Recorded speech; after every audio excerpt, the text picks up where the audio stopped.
لوگ پڑھا رہے ہوتے ہیں ان کی ایک بڑی تعداد جو ہے وہ 5 کلاس پاس ہوتی ہے، 6 کلاس پاس ہوتی ہے، بمشکل میٹرک کی ہوئی ہوتی ہے۔ ان کا بھی یہی معاملہ ہے کہ بتایا یہ جاتا ہے کہ جی وہ دین کی خدمت کر رہے ہیں، لیکن ان کے ذہن میں یہ ہوتا ہے کہ جی میں حفظ کر لوں گا، مؤذن لگ جاؤں گا، قرآن پڑھاؤں گا۔ تو پہلے یہ کمرشل خاکہ ان کے ذہن میں ہوتا ہے کہ کس طرح وہ جو حفظ پر ہونے والی جو بھی ان کا وقت لگے گا اس کو وہ کس طرح انکیش کریں گے۔ حیرت کی بات یہ ہے کہ جو لوگ پورے معاشرے پر فحاشی اور عریانی کا الزام لگا رہے ہوتے ہیں، یونیورسٹیز میں جا کے طالبات کو کہہ رہے ہوتے ہیں کہ ملک میں فحاشی پھیل رہی ہے، ڈراموں پہ تنقید کر رہے ہوتے ہیں، وہ ان مولویوں کی بدماشی کے حوالے سے کچھ نہیں کہتے۔ وہ نیدرلینڈ کا ایک بغیرت آ جاتا ہے، وہ ہر معاملے میں اس کو رینڈ کارپوریشن نظر آ جاتی ہے، اس میں بھی اس کو رینڈ کارپوریشن نظر آئے گی کہ رینڈ کارپوریشن کے لوگ سوات گئے تھے اور انہوں نے جا کر کہا تھا کہ جی اس بچے کو جو ہے مدرسے میں مارو تاکہ ہم مدرسے کو بدنام کر سکیں، یا رینڈ کارپوریشن کے لوگ مفتی عزیز الرحمان کے پاس گئے تھے، یا ملتان میں ایک مولوی کے پاس گئے تھے، یا کسی دوسرے علاقے میں ایک مولوی کے پاس گئے تھے جہاں اس نے 13 سالہ جو معذور بچی ہے اس کے ساتھ جنسی زیادتی کی۔ پاکستان میں ہزاروں کی تعداد میں بچوں کے ساتھ جنسی زیادتی کی جاتی ہے، اور ایک بڑی تعداد اس کی جو ہے وہ مدرسوں میں بھی رونما ہوتی ہے، لیکن ان مولویوں کی بدماشی کے حوالے سے کوئی نہیں بولتا، کسی کو اتنی جرت نہیں کہ ان مولویوں سے سوال کیا جائے۔ ان مدرسوں میں بنیادی طور پر یہ جو مدرسوں کا فینومینن ہے، ڈاکٹر حمزہ علوی صاحب نے اس پر ایک دفعہ بات کرتے ہوئے کہا کہ ایوب خان کے دور میں جو ٹریکٹرائزیشن کی پالیسی ہوئی اس کی وجہ سے خیبر پختونخوا میں دیہی غربت بڑھی۔ پہلے اگر ایک فیملی 10 ایکڑ زمین کاشت کرتی تھی تو 11 فیملیاں 110 ایکڑ زمین کاشت کرتی۔ جب ایک ٹریکٹر آیا تو اس نے 11 فیملیوں کو بے روزگار کیا اور وہ 110 ایکڑ زمین کاشت کرنے لگا۔ ایوب خان کے دور میں جو دیہی غربت بڑھی وہ جنرل ضیاء کے دور میں اپنی پیک پہ پہنچی، اور جنرل ضیاء کے دور میں ایک امریکی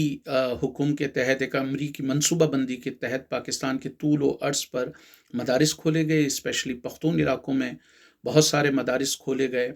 اور یہ بات تو اب محمد بن سلمان جو سعودی عرب کے رہنما ہیں انہوں نے بھی مانا ہے، بہت سارے ہمارے اب مولوی بھی اس بات کا اعتراف کرتے ہیں کہ افغانستان کی پوری جنگ جو تھی اور جہاد کا جو پورا پروجیکٹ تھا وہ امریکی مفادات کے لیے تھا۔ پاکستان کے بہت سارے سیاستداں بھی علل اعلان یہ کہہ چکے ہیں۔ تو پورے پاکستان کے طول و عرض پر جو ہے وہ مدارس کھولے گئے۔ اب ان مدارس کی تعداد جو ہے وہ بہت پرانا جو اسٹیٹسٹکس ہے مشرف کے دور کا، وہ 36,000 کے قریب رجسٹرڈ مدارس ہیں، جبکہ ہزاروں کی تعداد میں ان رجسٹرڈ مدارس بھی ہیں، جبکہ اقرا روضۃ الاطفال، حدیقۃ الاطفال، مدینۃ الاطفال، دعوت اسلامی کے اپنے مدنی مدرسے ہیں۔ اس کے علاوہ طاہر القادری صاحب کے کوئی 700 سے زیادہ ہیں، لشکر طیبہ کے کسی دور میں 600 سے زیادہ تھے۔ بالکل اسی طرح دوسرے جو مکاتب فکر کے لوگ ہیں، شیعہ مدارس ہیں، ان کے بھی اپنے مدارس ہیں، اور جماعت اسلامی کے بھی اپنے مدارس ہیں۔ تو پہلا سوال تو یہ ہے کہ پاکستان میں ڈاکٹرز، انجینئرز، چارٹ اکاؤنٹنٹس کو نوکریاں ملنا مشکل ہو رہی ہے۔ تو 36,000 مدرسوں سے جو طالب علم نکلیں گے یہ جاب مارکیٹ میں کہاں ایڈجسٹ ہوں گے؟ ماضی میں تو یہ تھا کہ ہم نے جہاد کی فیکٹریاں کھولی تھیں تو ان کو افغانستان، چیچنیا، کشمیر، بوسنیا ادھر ادھر بھیج دیا کرتے تھے۔ پھر اس کے بعد ہم نے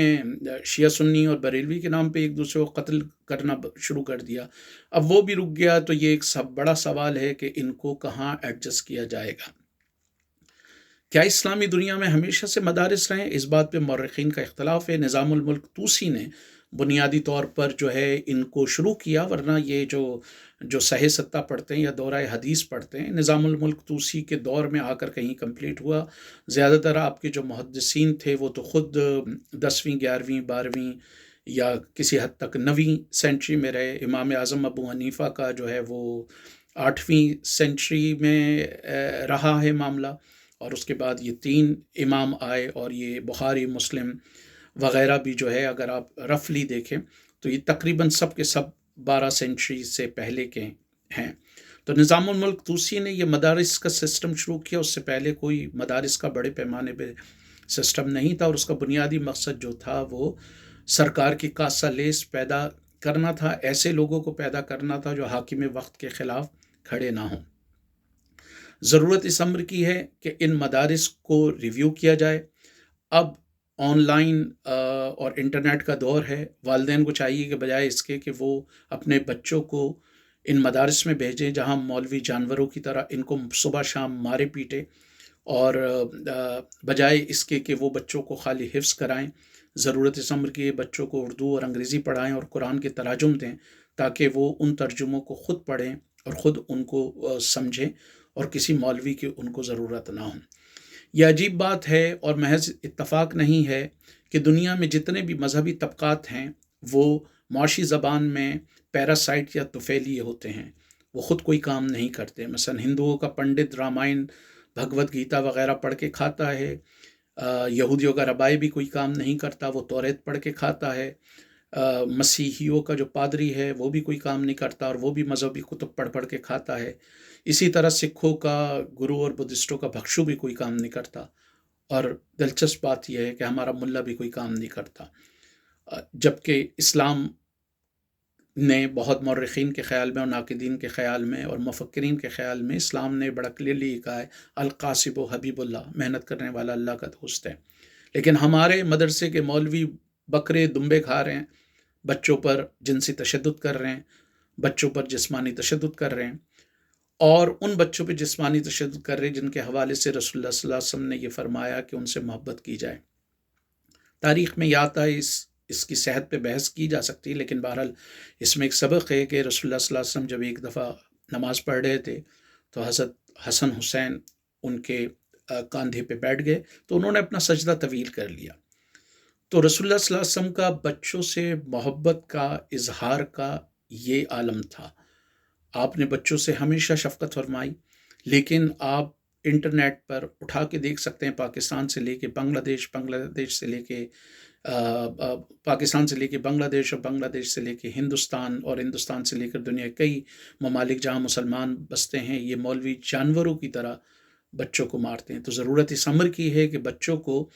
اگر پڑھانا ہے تو سب سے اہم بات یہ ہے کہ قرآن کو سمجھا جائے، کیونکہ قرآن میں خود یہ آیا ہے کہ ہم نے اس قرآن کو سادہ اور آسان بنایا تو کوئی ہے اس کو سمجھنے والا، تو اس کو سمجھنے کی کوشش کی جائے، اور اس کے لیے ترجمہ بہت ضروری ہے۔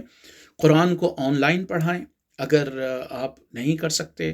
اب بہت سارے غریب لوگوں کے پاس بھی موبائل ہے، وہ موبائل پہ پورے قرآن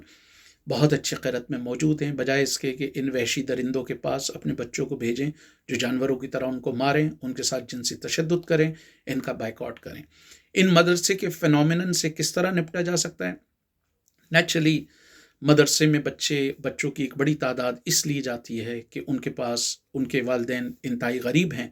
اور ان کے پاس ان کو کھلانے کے لیے اس طرح پیسہ نہیں ہوتا، تو وہ مدارس میں بھیج دیتے ہیں۔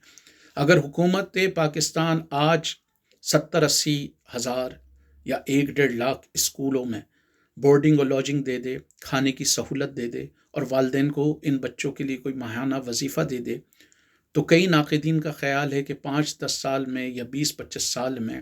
ان مدرسوں میں بچوں کی حاضری نہ ہونے کے برابر ہوگی، کیونکہ مدارس میں بچوں کو بنیادی طور پر دین کی خدمت یا دین کے جذبے کے تحت نہیں بلکہ غربت کی وجہ سے داخل کرایا جاتا ہے۔ اسی لیے پاکستان کے 36,000 مدرسوں کا آپ دورہ کر لیں